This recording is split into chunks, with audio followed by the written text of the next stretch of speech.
everyone, I'm Jed, and welcome to Replay, the show where games are art. This is our first episode, and so it's also the first episode of my Let's Play of Final Fantasy VI, or, as just popped up on the screen, Final Fantasy III.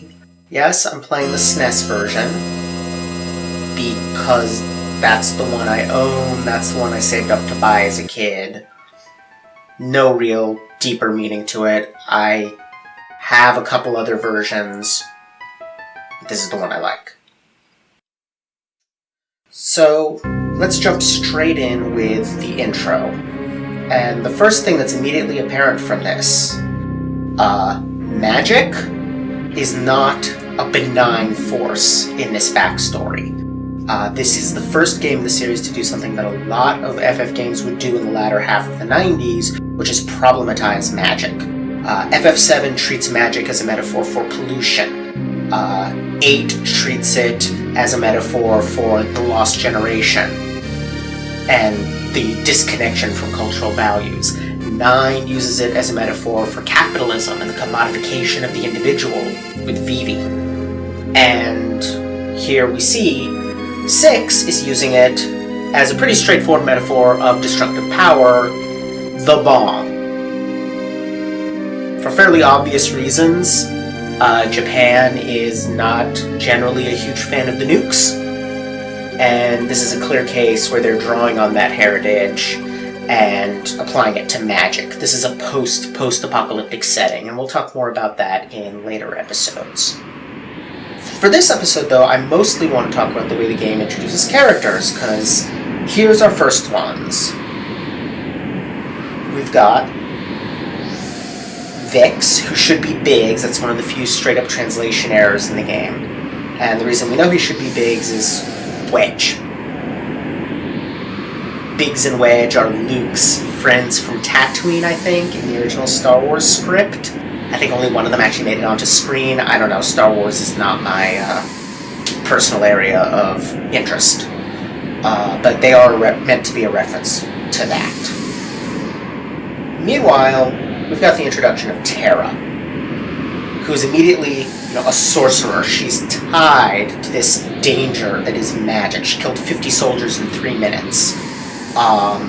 That's a lot and really freaking impressive.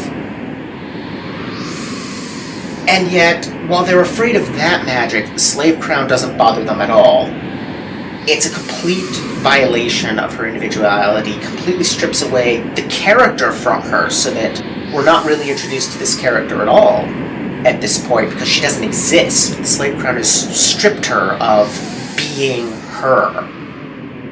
So, we've already kind of set up this dichotomy where they're worried about magic, but they don't mind at all about this incredibly invasive other power that the Empire wields. And as we go on, we'll see exactly how this game plays between those two very different kinds of power. Anyway, while the opening runs, let me give a few ground rules. Not going to be using any kind of facts or anything. I am playing this game completely from memory. I remember it well enough that I think that won't be a problem.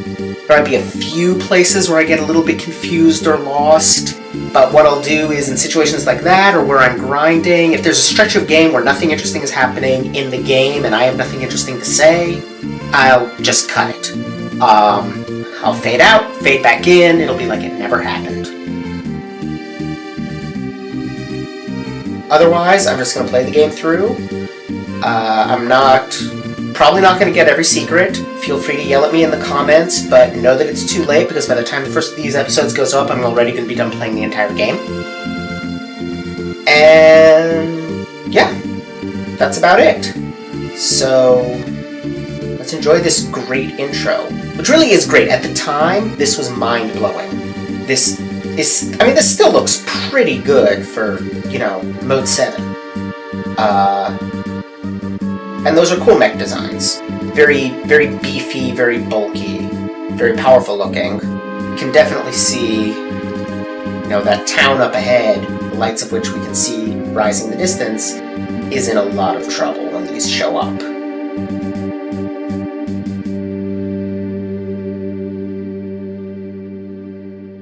yay Ted Woolsey. He's kind of the unsung hero of this era of Square. Though I think in recent years that's been reevaluated. He's starting to get more credit for what he did, which is make these games interesting. So again, I can now control the party, except not really, because like if I'd gone to the right, there'd be nothing there. There are no choices here. I mean, I could use any of these abilities, but they're all either kill one enemy or heal one ally. There's no real options, really. The only exception is Terra, who has kill one enemy harder, as I just did, or I think one of her moves targets all, so kill all enemies. Either way, there's no meaningful choice here, which is actually perfect. First of all, because it's, the intro, it's the, doggies! Sorry. I actually really like the way the dogs in this game are drawn. But yeah, there's no meaningful choice here, there's no options that matter. It's very much like what's been done to our heroine, Question Mark. Who, of course, does not have a name yet at this point in the game. We have no choices, just she has no choices. There is nothing we can do except fight scripted fights and walk forward through the town. All the apparent options are closed off to us if we try them. It's very much like the end of Bioshock, actually. So, eat your heart out, makers of Bioshock.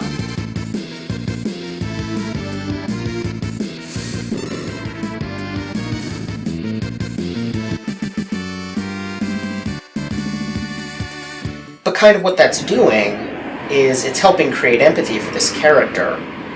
Possibly only on a subconscious level. I doubt most players are thinking about this, but the feeling of having no choices, the feeling of being forced to fight these incredibly uneven fights, where there's really no chance of losing.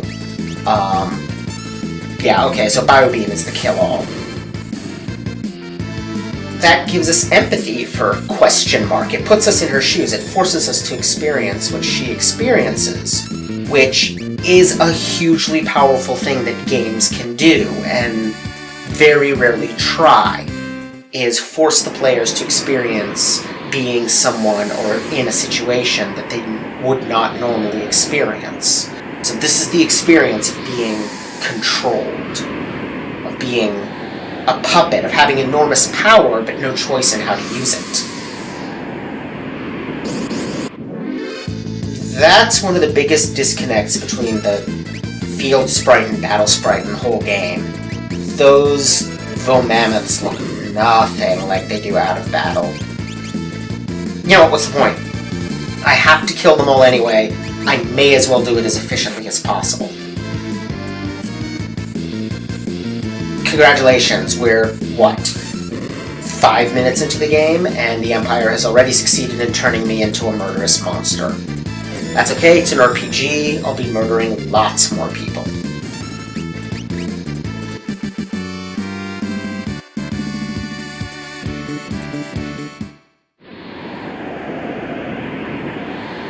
So, having slaughtered the guards, we get a little conversation scene that I forgot about. Okay, so the I kind of talked over that scene earlier, but we're here looking for an Esper, a relic of the last war. This is effectively us hunting for an unexploded H-bomb left over from before the apocalypse. Okay, and here already, the moment we enter the mines, there's starting to almost be choices. The battles are no longer scripted, they're random encounters. It's still one-hit kills, but it's something at least. And what's interesting is this is happening as we approach the Esper, because I'll get into this more as we go along, but basically to give it away now. Oh, okay, and up here is our first real choice. I can choose to go left and use the save point, or not. I'm going to use it. So, while the tutorial teaches me about save points, which we're still relatively new at this point. I think this is the third Final Fantasy game to have them. I might be wrong. I cannot remember if the original Final Fantasy III had them. But this would have been definitely only the second Final Fantasy game in the US to have save points. But yeah, as we approach the Esper, choice is starting to break down, because one of the core kind of dichotomies of this game is, on the one hand, you have magic, which is immensely powerful and destructive force of chaos, and on the other, you have technology and empire, which is just as destructive a force of order. The game is going to be about finding balance between the two. And so, the people of Narshe try one last desperate attempt to defend themselves. For some reason, it's a giant whelk. And basically the reason for this is, in Final Fantasy IV, which is 2 in the US, the active time battle system, which is just a fancy way of saying that enemies can sometimes move while you're hunting around in the menus. The first boss battle was a showcase for it. It was a battle where you had to time your attacks to the enemy's movements. There were certain periods in which it was wrong to attack that boss, the Mist Dragon. And that has kind of become a tradition by this point of first bosses. This is recreating that battle with a different enemy. In this case, the gimmick is that you can't attack the shell, but it sometimes withdraws into its shell, so that your only options are heal, wait, etc. It's again, the closer we get to the Esper, the more choices there are. Now there's a correct strategy and an incorrect strategy, and you want to be careful not to screw it up. So I'm going to take advantage of this period, because it doesn't attack while it's in its shell, unless you attack its shell, so I'm going to take advantage of that to heal up. Okay, that sound means it's about to come out. So now I can shoot it up some more.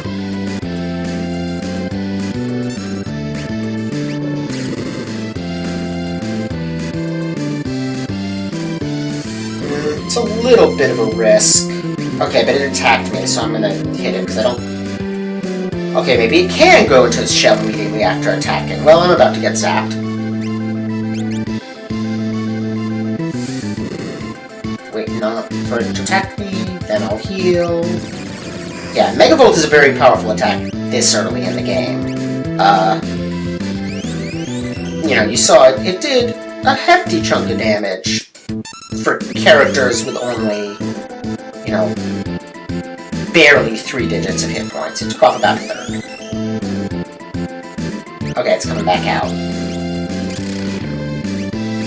And I'm fairly sure Tech Missile does the most damage to it of any attack. And I'm also fairly sure... it might be bad to hit it with Bolt, I can't remember, but I know Fire and Ice Beam both do about the same. Okay, that was easy. Yeah, this is the point where the Final Fantasy series suddenly gets a whole lot easier. There's still some parts in this game that are fairly challenging, but overall it's a much easier game than, say, Final Fantasy 4 or 5.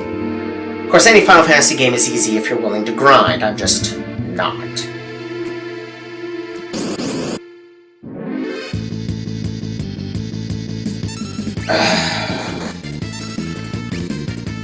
The reason I'm not is because fights like this.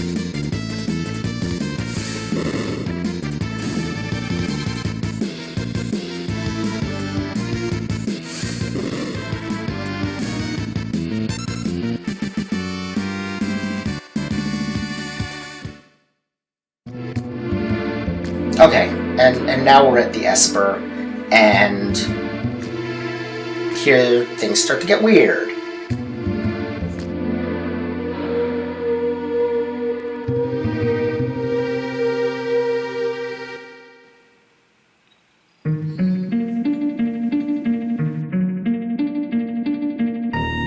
So again, like I was saying, the Espers are kind of positioned at an opposite pole to the Empire. The Espers are the ultimate expression of magic and chaos, the Empire of Order.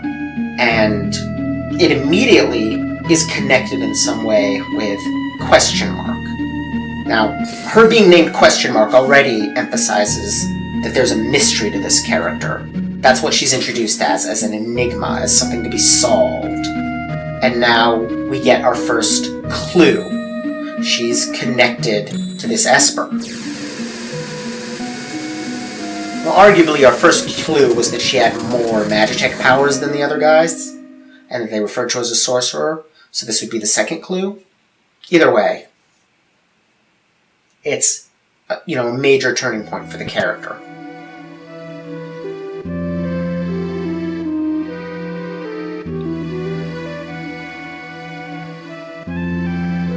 And already, we're no longer Question Mark, we're now Girl. A step closer to having an identity. Now there's a gender.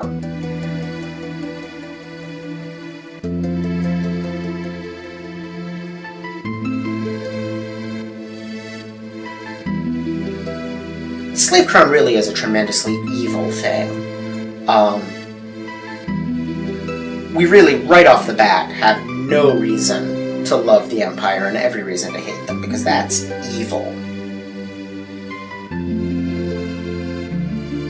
And this is something the game does that's really cool, is these little descriptions of the characters when they join your party. I always really liked that. I wish more games would do that. And so I'm going to go with the default names. The only change I'm going to be making is taking them out of all caps, because I hate all caps. That just bugs me. It's like their names are being shouted all the time.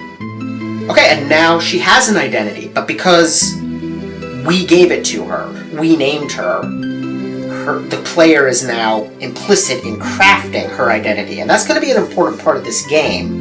There's a lot of technological limitations here. They just can't do the amounts of dialogue or the cutscenes or the detailed character expressions that are possible in modern games. So a lot of the character is going to have to be suggested and left for the player to fill in. And here, of course, Terra's amnesia makes her a stand-in for the player. We don't know what the Empire and Magitech armor are unless we read the instruction manual. And of course, first rule of RPGs, if somebody tells you to go right, you go left. And check the clock for elixirs. Most of the clocks in this game have elixirs. I'm also fairly sure that somewhere in the game there's a suit of armor that is actually, you can take as armor, but I can't remember where. Note though, we still have no choices. We're still being led by the nose, told what to do. And of course everybody hates us. So this will be fun.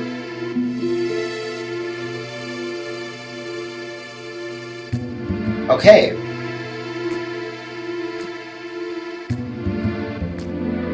There's sort of a quasi-choice like we had before, use the save point or not. I'm going to use it because I'm paranoid.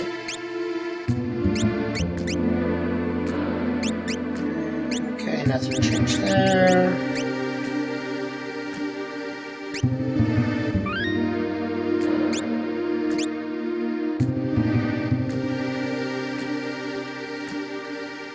And here we have our first real choice. I mean, it's fairly...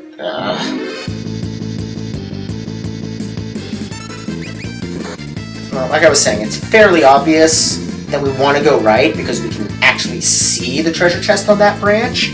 But still, that's a real role-playing game choice. Do I go right or do I go left? Right is a dead end but has a treasure chest. Left continues on with the story. We're now free. Ooh, Phoenix down.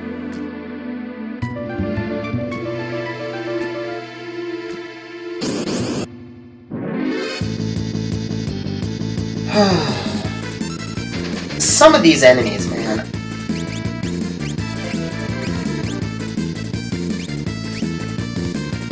I have no idea what a vaporite is supposed to be.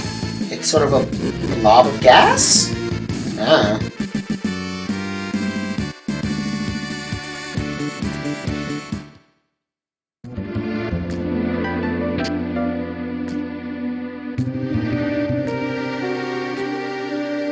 I can see there's nothing down that path, so I choose not to go there.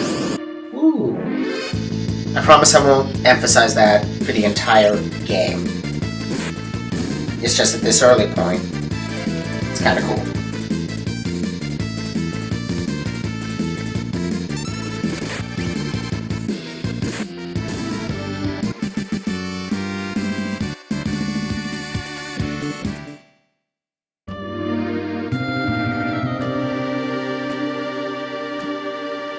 But that's it.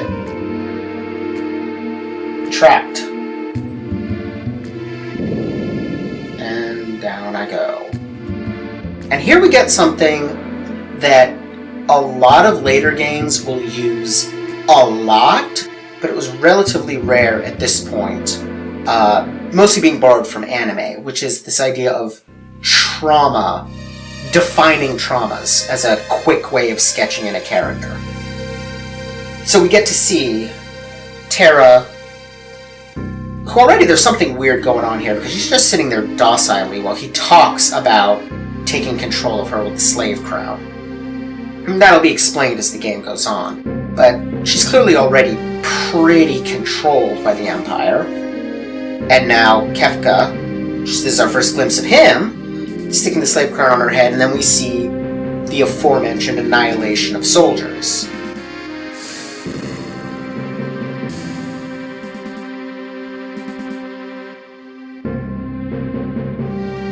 Kefka is an interesting character, and I'll talk about him more when he gets a fuller appearance. But for now, what we basically see is foppishly dressed, creepy clown who works for the Empire. And just in case we missed that the Empire was bad, here we have them talking about recreating past glories, their unique destiny to claim what is rightfully theirs. In a second, I think they're going to start... Yeah, there they go with the Nazi salutes. I mean, it's pretty straightforward. These are bad dudes.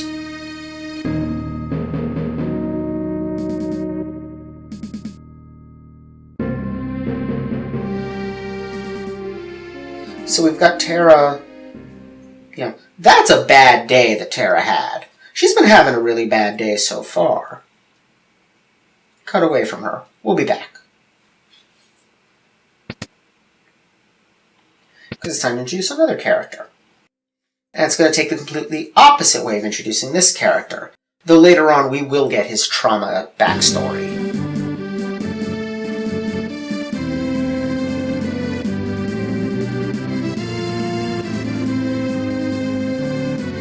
Locke's theme is one of the more fun ones in the game. I wish it played more. All the music in this game is pretty great. Very few exceptions. This is one of the best.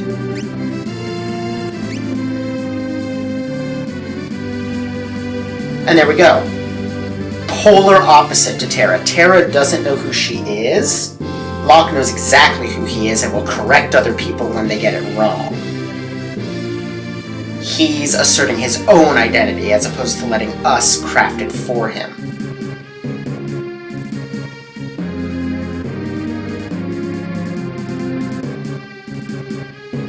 And we see also he does not like the Empire or magic.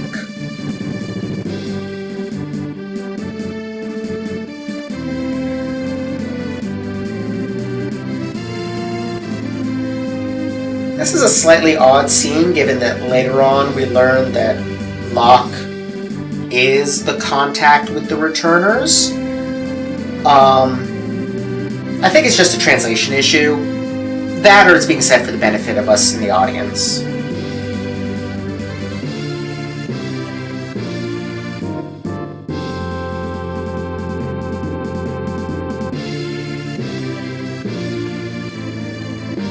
And now things are gonna get really weird.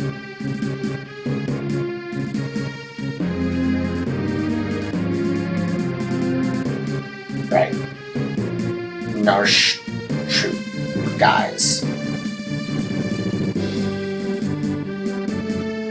It kind of sucks that we have to slaughter Narshe people to get out of here, but they're not really giving us a choice, so And right, this is what I meant about it getting weird, is... So, FF6 introduced this thing of having multiple parties in certain areas that you switch between. FF5 had the one dungeon that kind of approached the idea, but this is where they solidified it. Sadly, most of the later games don't do much with it. But the problem is, they clearly wanted to show it off early in the game and give it a tutorial, but to do that, they needed to fill the party roster. So, random Moogles from nowhere. Apparently this is what Moogles do. They hang out in Narshe and wait for player characters to show up, and then they help them.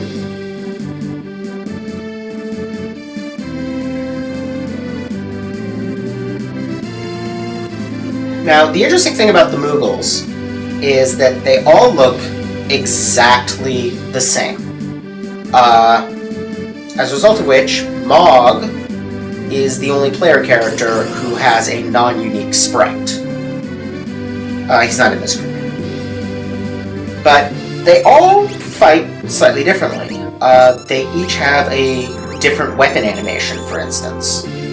They've all got slightly different stats.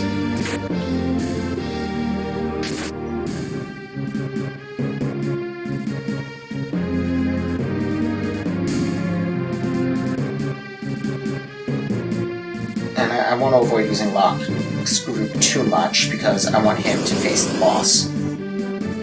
Okay, so here's Mog's group. And other than his name being different from all the others, they all start with Ku. Mog seems pretty much the same. He's the one with the spear. Until that Master to New Dance message. That is different. Because, of course, as I already said, Mog is a player character. What's weird is, in the US, he was the one on all the marketing. Like, as far as I know, the only American commercial for this game, which is a very 90s commercial, I will try to link it in the description, if I can find it on YouTube. He was the only player character in that commercial. And... I didn't quite make it.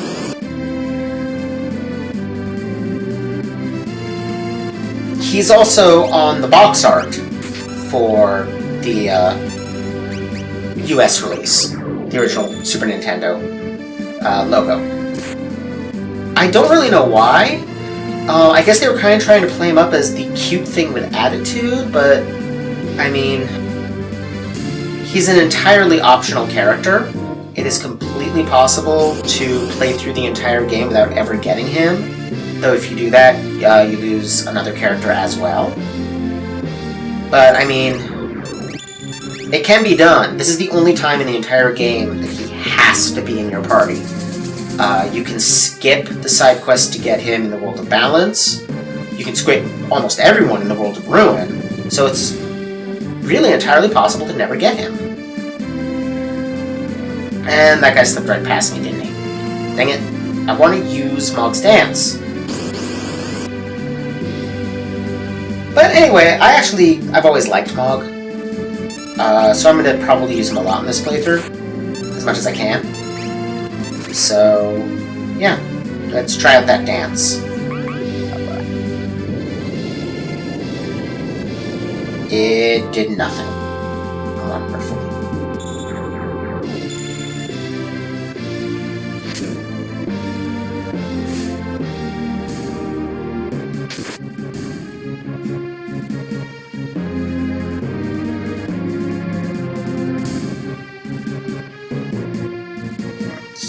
Make sure there's no other enemies. Okay, yeah, that's the boss. I'm on Locke to fight him.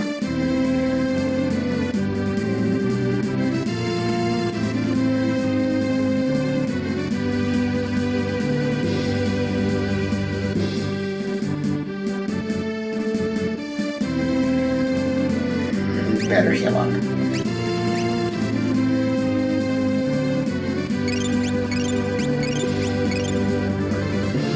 Yeah, okay.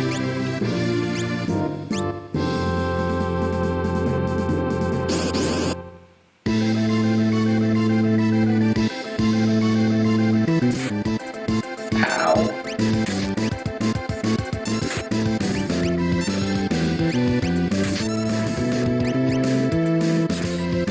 Okay, cleared his dogs out easily enough. Ow. That's okay. Yeah, better heal Locke.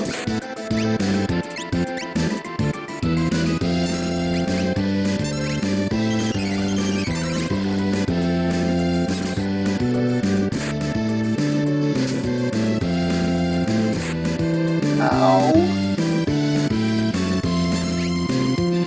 Please kill him. Please kill him.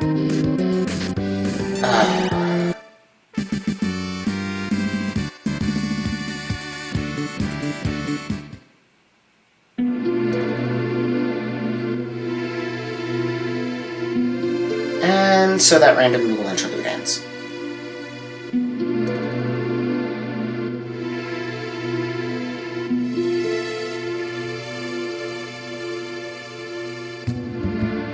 I do like that after that battle, we don't have to deal with random encounters.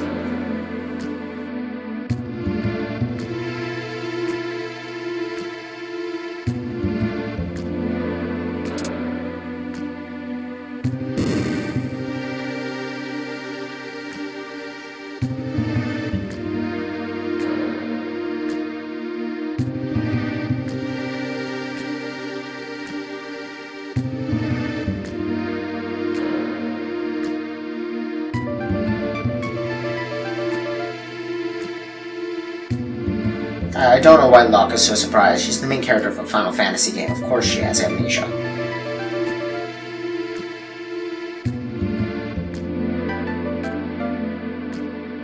And here we kind of get some hints to Locke's backstory. You know, again, building the characters with hints and suggestions. Locke kind of has a white knight thing going. He likes protecting women. He likes rescuing them. It's not as toxic as such things can be. He doesn't seem to expect anything in return, but it's definitely a thing with him.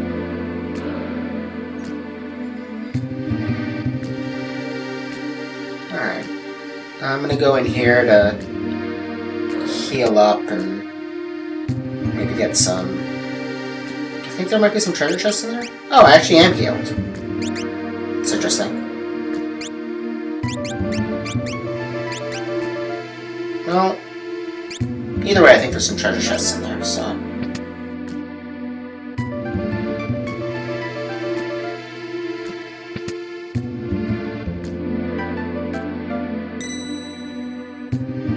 I am not,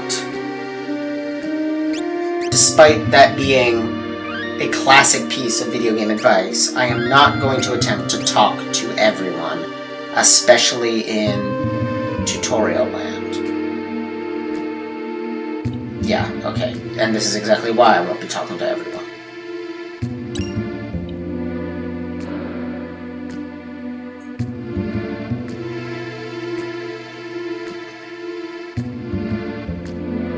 Okay, great. Whatever.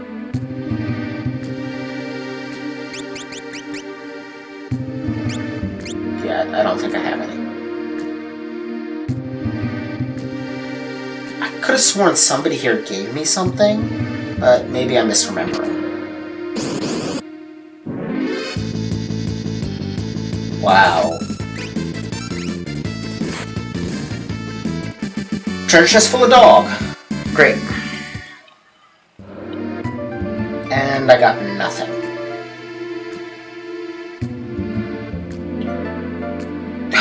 Don't ask me that question if you're not going to give me a no option. Okay, no, nobody here gives me anything. I talked to everyone immediately after saying I wasn't going to.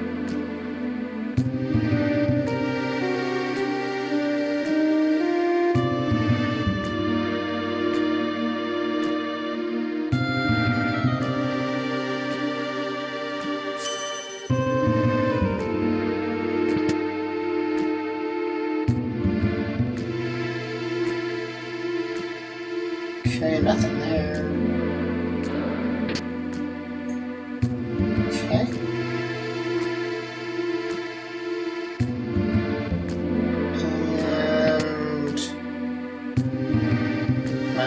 this is another monster in a box.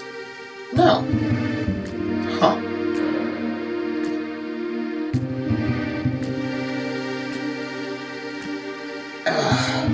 So FF4, 2, whatever, had a thing that I have no idea why the later games don't, which is that if somebody was standing in your way, continuing to walk at them would cause them to rapidly get out of your way.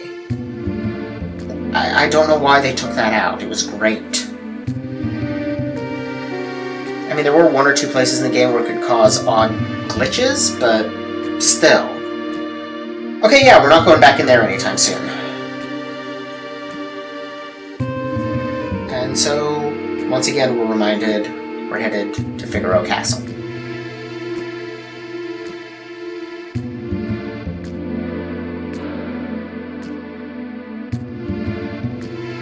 I forgot that the music doesn't change here. Huh.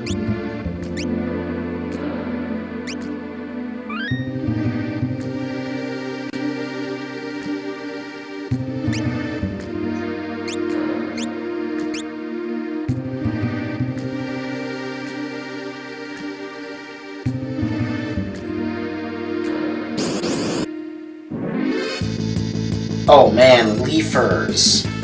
For years I could not figure out what these were supposed to be. They look like twisted evil faces. But I'll probably get another fight with them. They're actually just bunnies riding on heads of cabbage. Or lettuce. One of the two.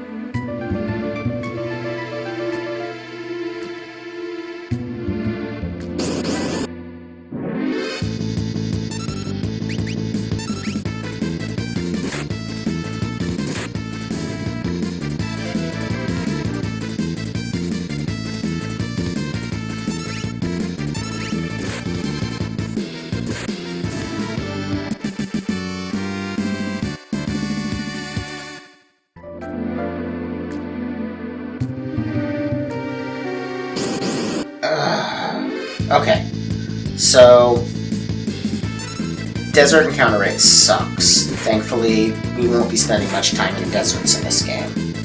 Unlike, say, FF5, which has a lot of desert. But at least at this stage, the fights are still pretty short and easy.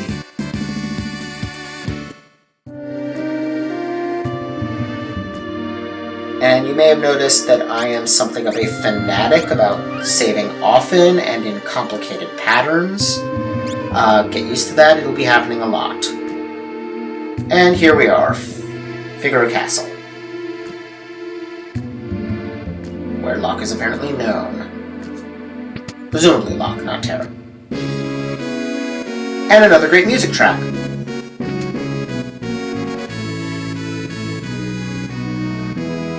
So here we get, very shortly coming up, our third major character introduction.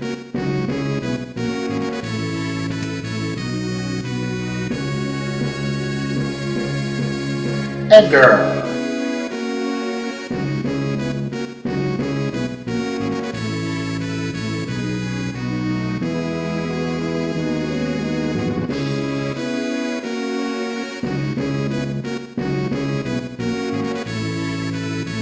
And Edgar's a third fairly interesting way to introduce a character. With Terra, we have a character who doesn't know who she is and needs to be told. With Locke, we have a character who asserts very strongly who he is. With Edgar, we get kind of both at once. Because the thing with Edgar is he's going to present one idea of who he is, kind of this suave ladies' man kind of a thing that he tries to pull on Terra. But as we'll see going around the castle, that's not how other people see him at all. He's got a false image of himself that he's asserting.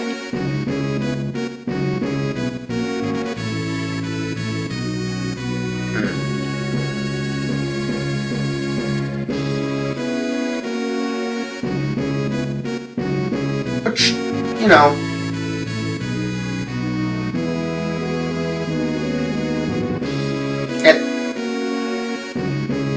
this is a weird and uncomfortable bit.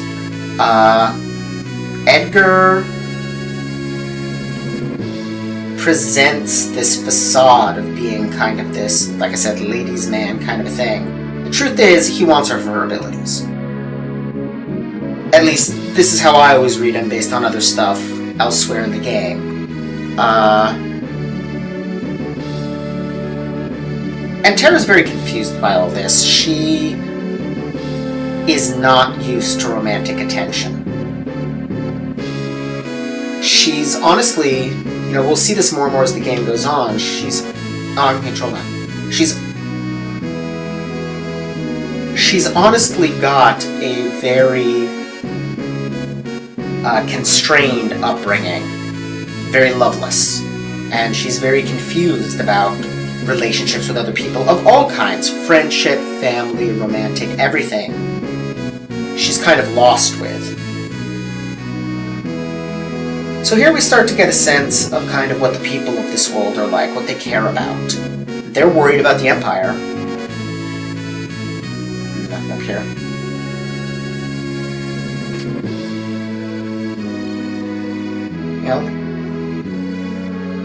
But that's not going to be the only thing that they talk about, I think this is a shop? Yeah. Ooh, treasure. I'm holding off on going to the shops because Edgar gets a discount at them. In Figaro only. Ooh, more treasure.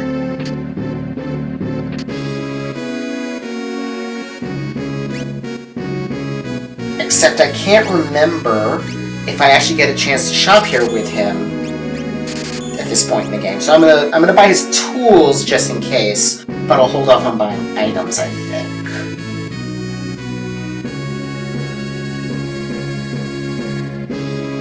Where'd you go?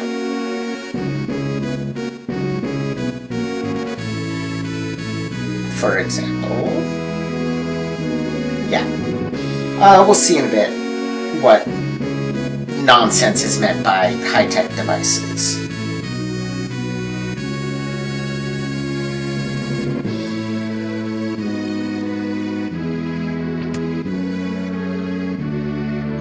Alright, here we go. I think... No, I'm thinking of something else, sorry.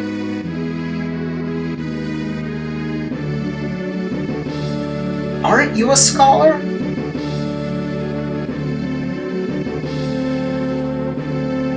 Okay. Not anywhere else in the game they weren't.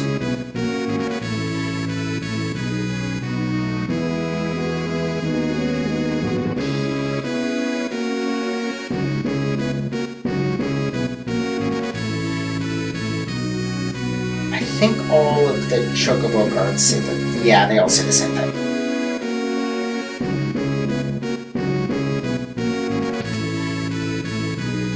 So I say I'm not going to talk to everybody, but in some places I'm going to talk to everybody.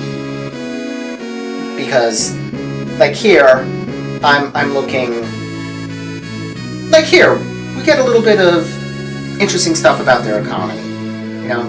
It's a very efficient way of sketching out a world. We only get 1 or 2 sentences per person. There's maybe a dozen people per town. They really have to be economical about their world building. So here we get, okay, so this place manufactures things which are sent to South Figaro, which presumably is where all the agriculture and trading happens.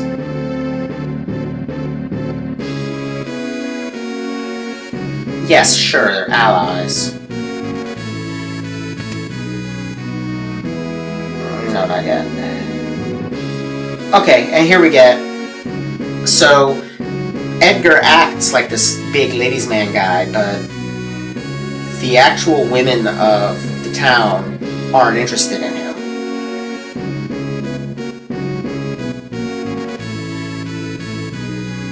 He's seen as...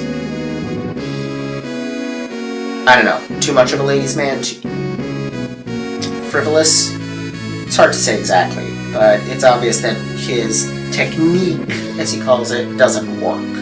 So the question then is he serious about it and just really bad at it, Or is it a front? Is it a mask he wears to hide something else? And I think it may, as the game goes on, we'll get hints that I think it may be the latter. Okay, and here we get Edgar's trauma. Which is also Sabin's trauma. That's another way the game will play with character. Probably won't get into the first episode. But yeah, for him, it's the death of their father. Presumably they also have a mother.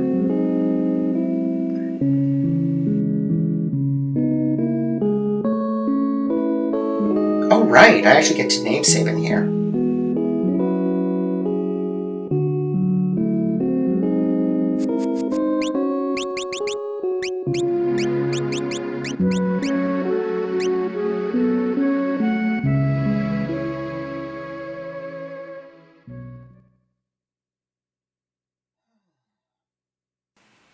So yeah, Edgar and Sabin's father died. Sabin ran away. In the Japanese, Sabin is named Mash. I've got nothing to add to that. I have read some stuff that suggests that the actual intention was that he was named Matthias, which then the pronunciation got mangled and they came out with Mash. That would make a lot more sense. Matthias and Edgar sound a lot more like brothers than Mash and Edgar.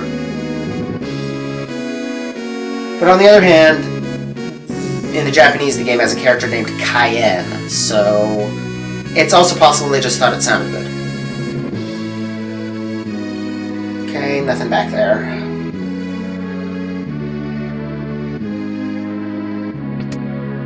Alright, I think we've explored the entire castle. So I forget how to make plot happen.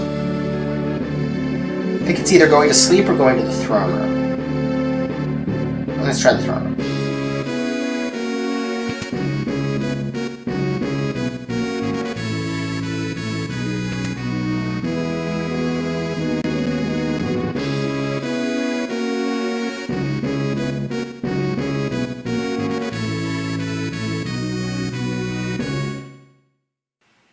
And here we get yet another character introduction, because character and player character are not synonyms. Kefka may very well be the most important character in this game. Certainly he's one of the most memorable. Has a great theme song. And now we get a completely different view of him than what we had before. He's whiny, silly, petty. Working for him is clearly no fun. And I love his song, because right now, at this point in the game, his song is a perfect fit for him. For this clownish, yet powerful being. And yet, it's also going to be a perfect fit as he becomes more and more horrific as the game goes on. It's really well done. Am I? Oh, I'm good. Am I? I don't know.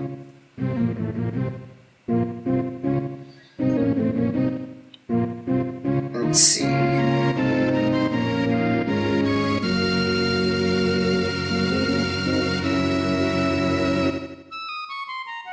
Yeah, at this point I think the Empire has conquered the entire southern continent. At least definitely by the time we go there, a few hours of gameplay later it has, so...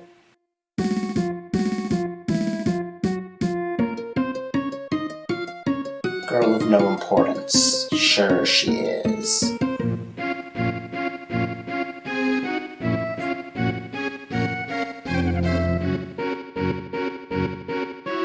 So again, adding to the mystery of Terra, the Empire clearly cares a great deal about capturing her, but doesn't want people to know why they care. Of course, we know it's because she has magic, which... She's a walking, living nuke, effectively. Poorly veiled threats.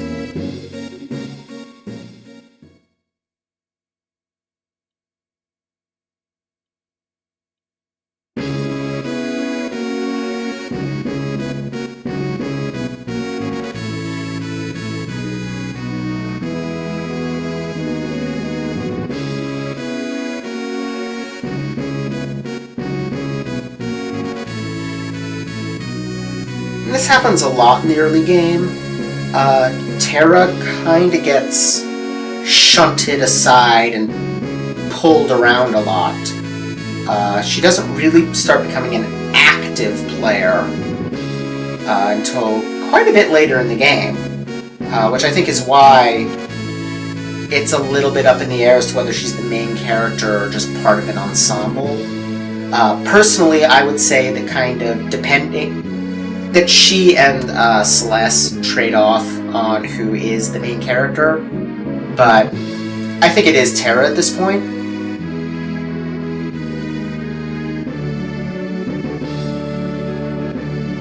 And again, so here we get yet another layer to Edgar, that he's actually opposed to the Empire, just allied on the surface, which was kind of obvious already, but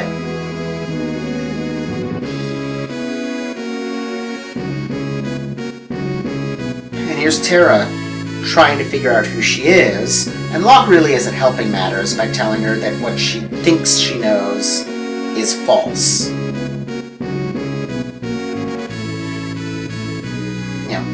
You can do whatever you want. You can decide for yourself. Don't work for the Empire. You know, they're giving her a lot of mixed messages, so of course she's confused. You know, I feel very sorry for Terra at this point in the game.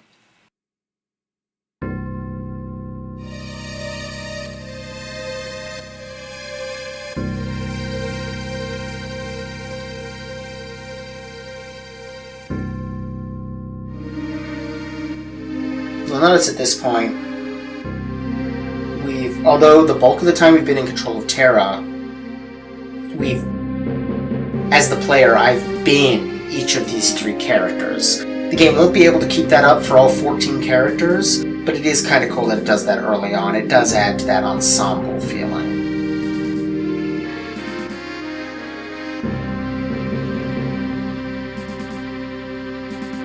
Oh, I think I control it. Yeah, it's dating the game a bit. That's a Beavis and Butthead reference.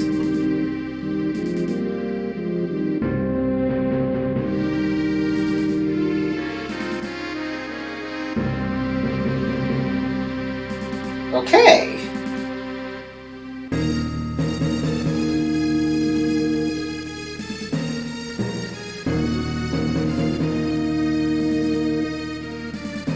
This is a very silly sequence, but it's also very fun.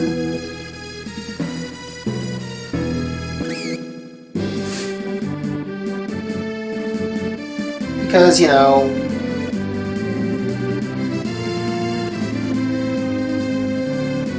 we get to escape, we get to pull one over on Kefka, and as we'll see in a moment,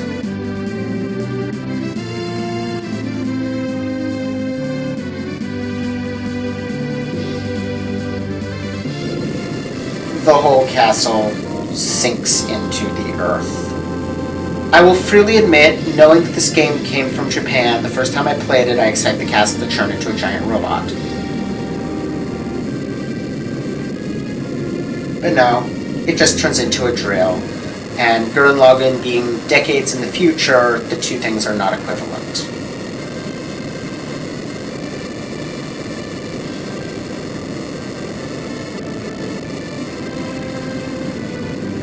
Here comes one of Ted Woolsey's greatest contributions. Oh, no, never mind. Boss battle first. Now, one of the things this game does really well is attention to detail. There's a lot of cool little Easter eggs, and I'm gonna try to get one here in this battle. Ow, that did a lot of damage. I believe I have to attack the enemies. Holy crap, that did a lot of damage. Yep, there we go. Because of course he would! Immediately upon seeing her use magic,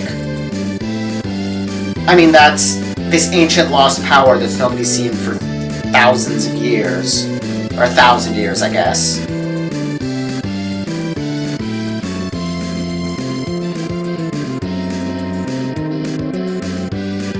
And I guess Locke hadn't quite put together that that's what she was doing, so I'm not sure what he thought was important about her, but okay.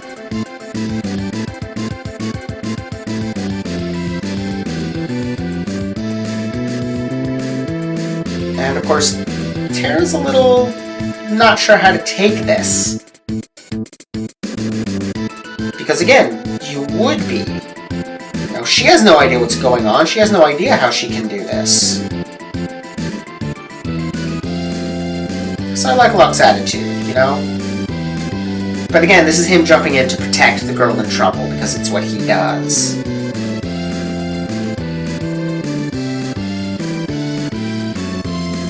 And that little wink was cute. As are them pretending to swoon in response. It's, again, just a cute little Easter egg.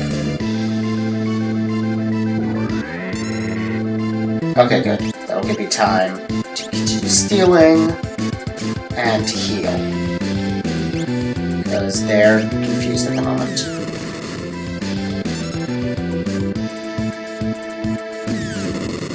And just wait while they beat each other up.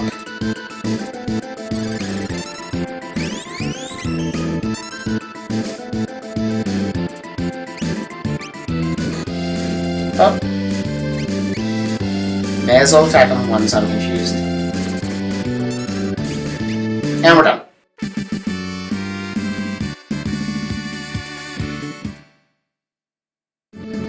Ah, here's where that wonderful Woolsey line I was talking about comes from.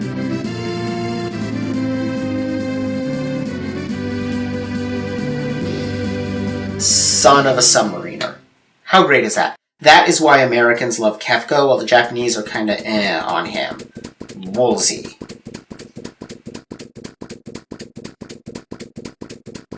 And yeah, Terra still has effectively no idea what's going on.